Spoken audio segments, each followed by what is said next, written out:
भगवते वासुदेवाय। सज्जनों, आप देख रहे हैं हमारे अनंत पद न्यूज चैनल पर श्री वराह महापुराण की कथा। अब इस अध्याय में प्रसंग है रैम मुनि राजा वसु का देवगुरु बृहस्पति से संवाद है और राजा अश्वशुरा द्वारा यज्ञ मूर्ति भगवान नारायण का की स्तमन है और उनके शिव गृह में लीन होने की कथा है। श्री चलते हैं कथा की तरफ। राजा अश्वशुरा बोले, हे मुनिवरों, मेरे मन में एक संदेह है, उसे दूर करने में आप दोनों पूर्ण समर्थ हैं। उसके फलस्वरूप मुझे मुक्ति सुलभ हो सकती है। कपिल जी ने कहा, राजन, तुम परम धार्मिक हो, तुम्हारे मन में क्या संदेह है, बताओ। राजा अश्वशुरा बोले, हे मुनि, मोक्ष पाने का अधिकारी कर्मशील पुरुष है या ज्ञानी है। तब कपिल देव जी ने कहा, महाराज, प्राचीन काल की बात है, यही प्रश्न ब्रह्मा जी ने के पुत्र रैम्य द्वारा राजा वसु ने बृहस्पति से पूछा था। पूर्व काल में चाक्षुषु मनवंतर में एक अत्यंत प्रसिद्ध राजा थे जिनका नाम वसु था। वे बड़े उदार और विख्यात दानी थे। ब्रह्मा जी के वंश में उनका जन्म हुआ था।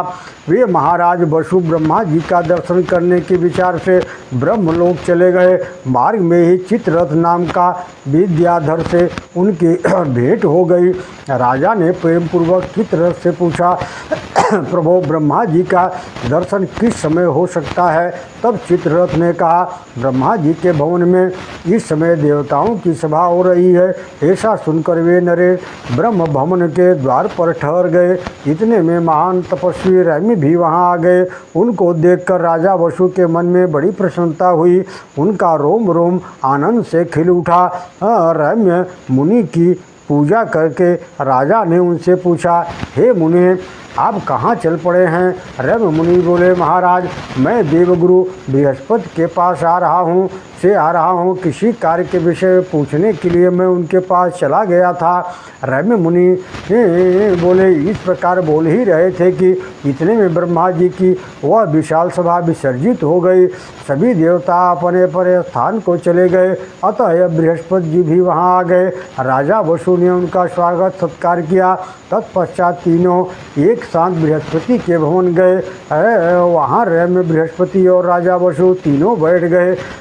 देवताओं के गुरु बृहस्पति ने रैम्य मुनि से कहा, महाभाग, तुम्हें तो स्वयं वेद एवं वेदांगों का पूर्ण ज्ञान है। कहो, तुम्हारा कौन सा कार्य करूं? रैम्य मुनि बोले, हे बृहस्पति जी, कर्मशील और ज्ञान संपन्न दोनों में कौन मोक्ष पाने का अधिकारी है? तब बृहस्पति जी ने कहा, पुरुष शुभ या अशुभ जो भी कुछ कर्म करे वह सब का सब भगवान नारायण को समर्पण कर देने से कर्म फलों से लिप्त नहीं हो सकता। इस विषय में एक ब्राह्मण और व्याध का संवाद सुना जाता है। ओम नमो भगवते वासुदेवाय। इस विषय में एक ब्राह्मण और व्याध का संवाद है, जिसे कहता हूँ, सुनो। अत्रि के वंश में उत्पन्न एक ब्राह्मण थे। उनकी वेदाभ्यास से बड़ी रुचि थी। वे प्रातः मध्याह्न सायं त्रिकाल स्नान करते हुए तपस्या करते थे। संयमन नाम से उनकी प्रसिद्धि थी। एक दिन की बात है, वे ब्राह्मण धर्मारण्य क्षेत्र में परम पूर्णमयी गंगा नदी के तट पर स्नान करने के उद्देश्य से गए। वहाँ मुनि ने निष्ठुरक नाम के व्याध को देखकर उसे मना करते हुए कहा, हे भद्र, तुम नित्य कर्म मत करो।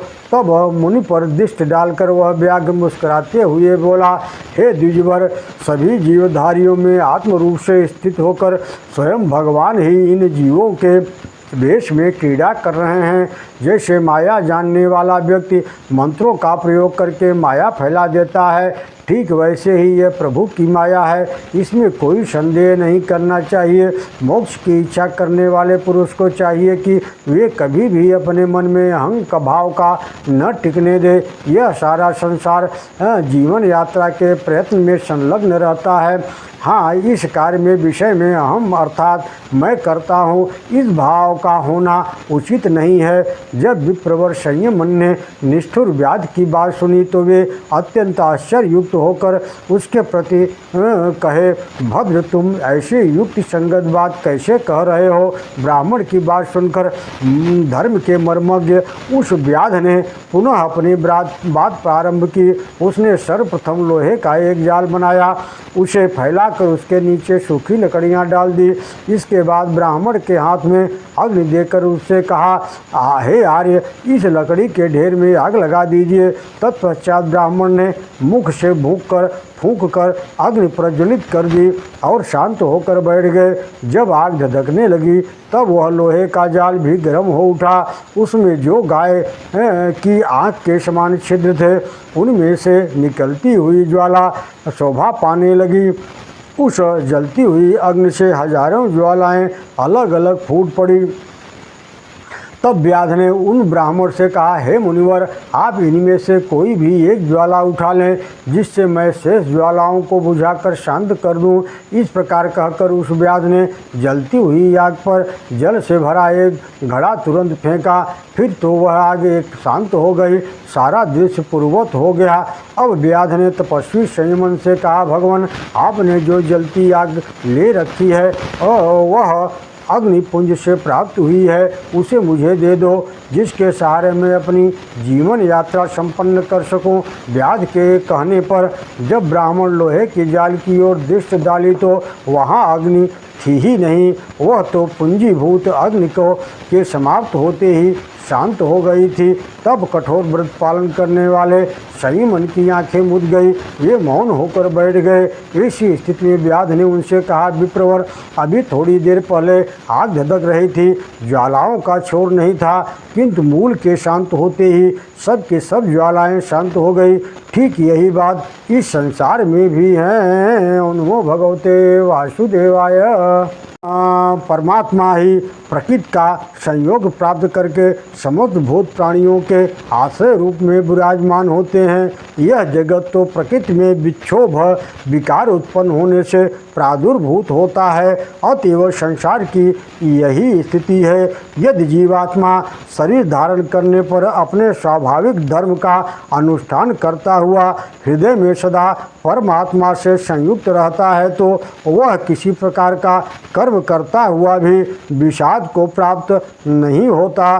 बृहस्पति जी ने कहा, हे राजेंद्र, निष्ठुर व्याध और संयमन ब्राह्मण की बातें समाप्त होते ही उस व्याध के ऊपर आकाश से पुष्प की वर्षा होने लगी। संयम ने देखा कि कामचारी अनेक दिव्य विमान से वहां पहुंच गए। वे सभी विमान बड़े विशाल एवं भांति रत्नों से सुसज्जित थे, निष्ठुर को लेने आए थे। तत्पश्चात संयमन ने उन सभी विमानों में दुष्टरक व्याध को मनोनुकूल उत्तम रूप धारण करके बैठे हुए देखा, क्योंकि निष्ठरक व्याध अद्वैत ब्रह्म का उपासक था। उसे योग की सिद्धि सुलभ थी, अतएव उसने अपने अनेक शरीर बना लिए। यह दृश्य देखकर संयमन के मन में बड़ी प्रसन्नता हुई। वे अपने स्थान को चले गए। अतः द्विजवर रैम एवं राजा वसु अपने वर्णाश्रम धर्म के अनुसार कर्म करने वाला कोई भी व्यक्ति निश्चय ही ज्ञान प्राप्त करके मुक्त का अधिकारी हो सकता है। हे राजन, यह प्रसंग सुनकर रैम और वसु के मन में जो संदेह था वह समाप्त हो गया। अतः वे दोनों बृहस्पति जी के लोक से अपने अपने आश्रमों में चले गए। अतएव राजन, तुम भी परम प्रभु भगवान नारायण की उपासना करते हुए अभेद बुद्धि से उन परम प्रभु परमेश्वर की अपने शरीर में स्थित अनुभव करते रहो। भगवान बाराह करते हैं, पृथ्वी मुनिवर कपिल जी की बात सुनकर राजा अश्वशिरा ने अपने तेज यशस्वी ज्येष्ठ पुत्र को, जिसका नाम स्थूल सिरा था, बुलाया और उसे अपने राज्य पर अभिषिक्त करके स्वयं वन में चले गए। नैमिषारण्य पहुंचकर वहां यज्ञ मूर्ति भगवान नारायण का स्तमन करते हुए उन्होंने उनकी उपासना प्रारंभ कर दी। पृथ्वी बोली, परम शक्तिशाली प्रभु, राजा अश्वशिरा ने यज्ञ पुरुष भगवान नारायण की किस प्रकार स्तुति की वह स्रोत कौन सा था? भगवान वाराह कहते हैं, राजा अश्वशिरा द्वारा यज्ञ मूर्ति नारायण की स्तुति इस प्रकार हुई। जो सूर्य, चंद्रमा, अग्नि, इंद्र, रुद्र, वायु आदि के अनेक रूप विराजमान हैं, उन यज्ञमूर्त भगवान श्री हरि को मेरा नमस्कार है, जिनके अत्यंत भयंकर दाढ़ हैं। सूर्य एवं चंद्रमा जिनके नेत्र है, संवत्सर और दोनों अयन जिनके उदर हैं, उन जिनकी असंख्य रोम वाली हैं, उन प्रचंड शक्तिशाली यज्ञ स्वरूप सनातन हरि को मैं प्रणाम करता हूँ, जिन पर कभी देवताओं ओम नमो भगवते वासुदेवाय, जिन पर कभी देवताओं और दानवों का प्रभुत्व स्थापित नहीं होता, जो प्रत्येक युग में विजयी होने के लिए प्रकट होते हैं, जिनका कभी जन्म नहीं होता, जो स्वयं जगत की रचना करते हैं, उन यज्ञ रूपधारी परम प्रभु भगवान नारायण को मैं नित्य नमस्कार करता हूँ। आपके वास्तविक स्वरूप की झांकी प्राप्त हुई उसी क्षण मैंने मन ही मन अपने को अर्पण कर लिया, अर्पण कर दिया। मेरी बुद्धि में यह बात भली भांति प्रतीत होने लगी कि इस जगत में आपके अतिरिक्त कुछ ही है ही नहीं। तभी से मेरी भावना परम पवित्र बन गई है। इस प्रकार राजा अश्वशिरा यज्ञ मूर्ति भगवान नारायण की स्तुति कर रहे थे। इतने में यज्ञ वेदी से निकलकर उनके सामने अग्निशिखा के तुल्य एक महान तेज उपस्थित हो गया। अब इस शरीर का त्याग करने की इच्छा से राजा अश्वशिरा उसी में समा गए और यज्ञ पुरुष भगवान नारायण के साथ उस तेजोमय शिव विग्रह में लीन हो गए। ओम नमो भगवते वासुदेवाय।